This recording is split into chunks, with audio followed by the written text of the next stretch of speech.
ኦሪት ዘኍልቍ ምዕራፍ 31 ተራ ቁጥር 1-2 እግዚአብሔርም ሙሴን እንዲህ ብሎ ተናገረው። ስለ እስራኤል ልጆች በቀል ምድያማውያንን ተበቀል አለው። ከዚያም በኋላ አንተ ወደ ወገኖች ትከማቻለህ፣ ትሞታለህ አለው። ተራ ቁጥር 3 ሙሴም ሕዝበ እስራኤልን ሰብስቦ እንዲህ አለ።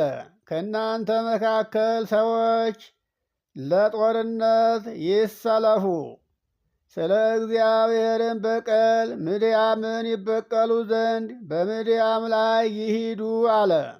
ተራ ቁጥር 4 ከእስራኤልም ነገዶች ሁሉ ከየነገዱ 1,000 ሰው ወደ ጦርነት ስደዱ ብሎ ነገራቸው። ተራ ቁጥር 5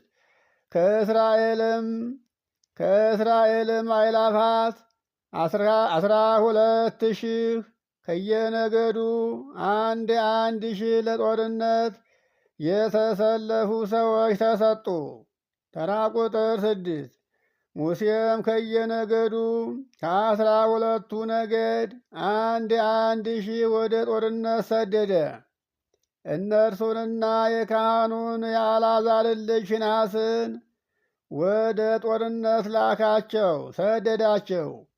የመቅደሱንም ዕቃ እምቢልታውን የሚነፋውን መለከት በእጁ ሰጠው። ተራ ቁጥር 7 እግዚአብሔር ሙሴን እንዳዘዘ ከምድያም ጋር የእስራኤል ልጆች ተዋጉ፣ ወንዶችንም ሁሉ ገደሉ። ተራ ቁጥር 8 ከተገደሉትም ጋር የምድያምን ነገሥታት ገደሏቸው። 5ቱም የምድያም ነገዶች ኤዊ፣ ሮቆም፣ ሱር፣ ሁር፣ ሪባ ነበሩ። የቢዖርንም ልጅ በለዓምንም ደግሞ በዛ አግኝተው በሰይፍ ገደሉት።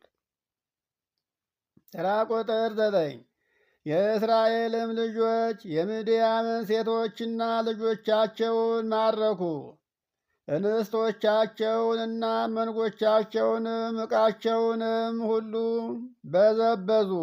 ተራ ቁጥር 10 የተቀመጡባቸውን ከተሞቻቸውን ሁሉ ሰፈሮቻቸውንም ሁሉ በእሳት አቃጠሉ።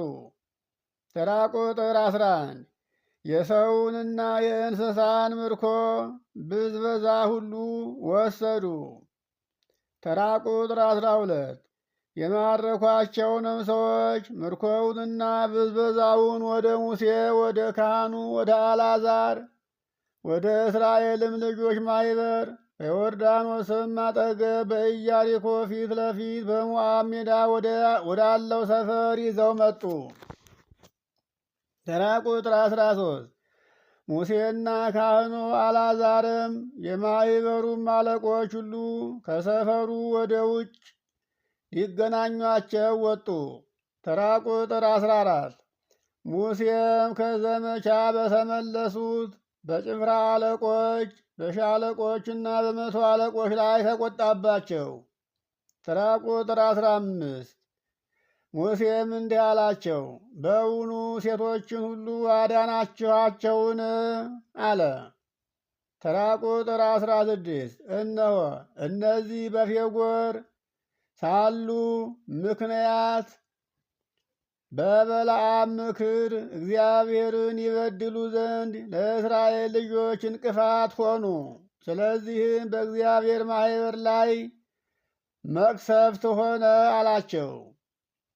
ተራ ቁጥር 17 ተራ ቁጥር 16 ላይ ያለው ኃይለ ቃል እንዲህ ነበር የሚለው።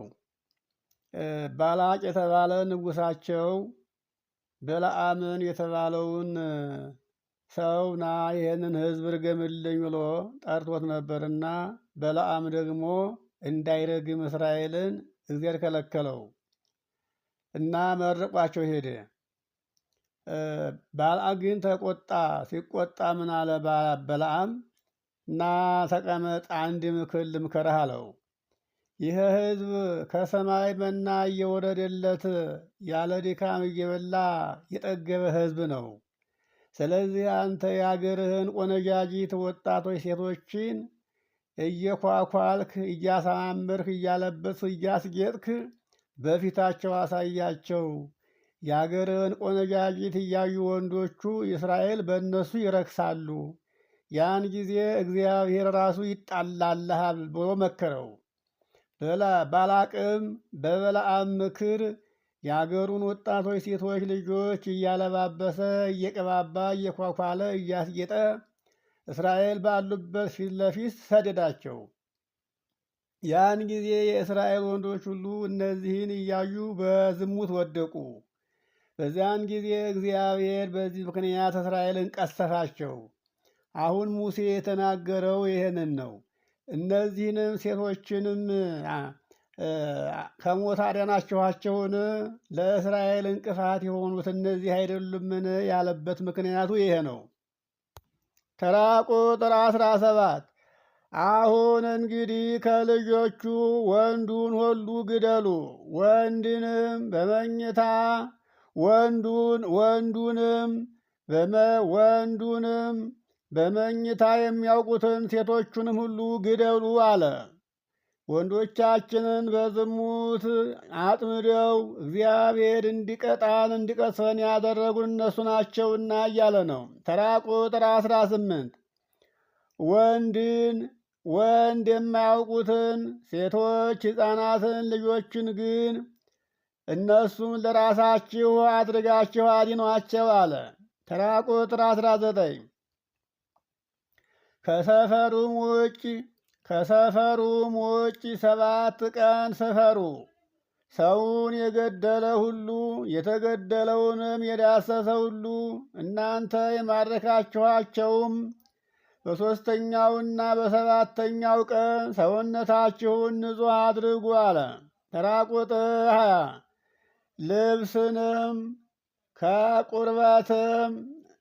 ልብስንም ከቁርበትም የተዘጋጀውን ሁሉ ከፍየል ጠጉር ከእንጨትም የተሰራውን ሁሉ ንጹሕ አድርጉ አለ።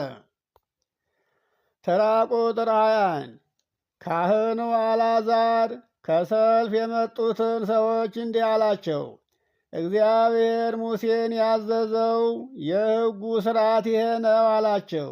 ተራ ቁጥር 22 ወርቁንና ብሩን፣ ናሱንም፣ ብረቱንም፣ ቆርቆሮውንም፣ አረሩንም በእሳት ለማለፍ የሚችለውን ሁሉ በእሳት ታሳልፋላችሁ ማለት በእሳት ትፈትኑታላችሁ ማለት ነው። ንጹሕም ይሆናል። ነገር ግን በማንጻት ውሃ ደግሞ ይጠራል አላቸው። በእሳትም ለማለፍ የማይችለውን በውሃ ታሳልፉታላችሁ አለ። ይህም ከእሳት የማያልፈውን እሳት የሚያቃጥለውን በውሃ ታጥቡታላችሁ፣ በውሃ ጠቡት ይላቸው ነው። ተራ ቁጥር 24 በሰባተኛውም ቀን ልብሳችሁን እጠቡ፣ ንጹሕም ትሆናላችሁ። ከዚያም በኋላ ወደ ሰፈር ትገባላችሁ፣ ከሕዝብ ጋር ትቀላቀላላችሁ አላቸው። ተራ ቁጥር 25 እግዚአብሔርም ሙሴን እንዲህ ብሎ ተናገረው።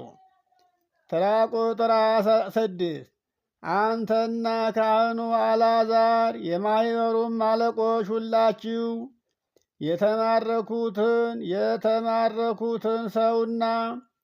የተማረኩትን ሰዎችና እንስሳ ቁጠሩ አለ። ተራ ቁጥር 27 ምርኮውንም በተዋጉትና ወደ ሰልፍ በወጡት በማኅበሩም ሁሉ መካከል አስተካክለህ ክፈል አለ። ተራ ቁጥር 28 ከእነዚያም ከተዋጉት ወደ ሰልፍም ከወጡት ሰልፈኞች ዘንድ ከሰዎችም ከበሬዎችም ከአህዮችም ከመንጎችም 501 ለእግዚአብሔር ግብር አውጣ አለ። ተራ ቁጥር 29 ከድርሻቸው ወስደህ ለእግዚአብሔር ለማንሳት ቁርባን ለካህኑ ለአልዓዛር ስጠው አለው። ተራ ቁጥር 30 ከእስራኤልም ልጆች ድርሻ ከሰዎች ከበሬዎችም ከአህዮችም ከመንጎችም ከከብቶችም ሁሉ ከ50 አንድ ትወስዳለህ አለ። የእግዚአብሔርንም ማደሪያ አገልግሎት ለሚጠብቁ ለሌዋውያን ትሰጣለህ አለ። ተራ ቁጥር 30 ሙሴና ካህኑ አልዓዛርም እግዚአብሔር ሙሴን እንዳዘዘው አደረጉ። ተራ ቁጥር 32 ወደ ሰልፍ የወጡ ሰዎችም ከወሰዱት ብዝበዛ ያስቀሩት ምርኮ እንዲህ ሆነ። 675,000 በጎች፣ 72,000 በሬዎች፣ 61,000 አህዮች ሆነ። ተራ ቁጥር 35 ወንድ ከማያውቁት ሴቶች ከሞት የተረፉት 32,000 ወጣቶች ሴቶች። ተራ ቁጥር 36 በዘመቻም ለነበሩ ሰዎች ድርሻ የሆነ እኩሌታ ከበግ 337,500 በጎች ነበሩ። 337,500 በጎች ነበረ። ተራ ቁጥር 37 ከበጎችም የእግዚአብሔር ግብር 675 ነበረ። ተራ ቁጥር 38 በሬዎችም 36,500 ነበሩ። ከነዚህም የእግዚአብሔር ድርሻ 72 ነበረ። ተራ ቁጥር 39 አህዮቹም 30,500 ነበሩ። ከነዚህም የእግዚአብሔር ግብር የእግዚአብሔር ድርሻ 61 ነበረ። ተራ ቁጥር 40 ሰዎቹም 16,000 ነበሩ። ከእነዚህም የእግዚአብሔር ድርሻ 32 ነበረ። ተራ ቁጥር 41 እግዚአብሔርም ሙሴን እንዲህ ብሎ አዘዘው። ሙሴም እግዚአብሔር እንዳዘዘው ለእግዚአብሔር ለማንሳት ቁርባን የሆነውን ግብር ለካህኑ ለአልዓዛር ሰጠው። ተራ ቁጥር 42 ከእስራኤል ልጆች እኩሌታውም ወደ ሰልፍ ከወጡት ወንዶች ላይ ሙሴ የለየው የማኅበሩ ድርሻ 337,500 በጎች ነበሩ። 36,000 በሬዎች፣ 30,500 አህዮች፣ 16,000 ሰዎች ነበሩ። ከእስራኤልም ልጆች ድርሻ ሙሴ ከሰውና ከእንስሳ ከ51 ወሰደ። እግዚአብሔርም ሙሴን እንዳዘዘው የእግዚአብሔርን ማደሪያ ለሚያገለግሉ ለሌዋውያን ሰጠ። ተራ ቁጥር 48 በሰራዊት አእላፋት ላይ የተሾሙት አለቆች፣ ሻለቆችና የመቶ አለቆች ወደ ሙሴ ቀረቡ። ተራ ቁጥር 49 ሙሴንም እኛ ባሪያዎች ወደ ሰልፍ የወጡትን ከእጃችን በታች ያሉትን ቆጠርን፣ ከእኛም አንድ አልጎደለም አሉት። ወደ ሰልፍ ከወጣው አንድም ሰው የሞተ የለም ሲሉ ነው። ተራ ቁጥር 50 ሰውም ሁሉ ካገኘው ከወርቅ ዕቃ ከእግር አልቦም ከአምባርም ከቀለበትም ከጉትቻም ከድሪም ለነፍሳችን በእግዚአብሔር ፊት ያስተሰርይልን ዘንድ ለእግዚአብሔር መባ አምጥተናል አሉት። ተራ ቁጥር 51 ሙሴና ካህኑ አልዓዛርም ወርቁንና በልዩ ልዩ የተሠራውን ዕቃ ሁሉ ከእጃቸው ተቀበሉ። ተራ ቁጥር 52 ሻለቆችም የመቶ አለቆችም ለእግዚአብሔር ለማንሳት ቁርባን ያቀረቡት ወርቅ ሁሉ 16,750 ሰቅል ነበረ። ተራ ቁጥር 53 ወደ ሰልፍ የወጡ ሰዎች ሁሉ ከምርኳቸው ለራሳቸው ወሰዱ። ተራ ቁጥር 54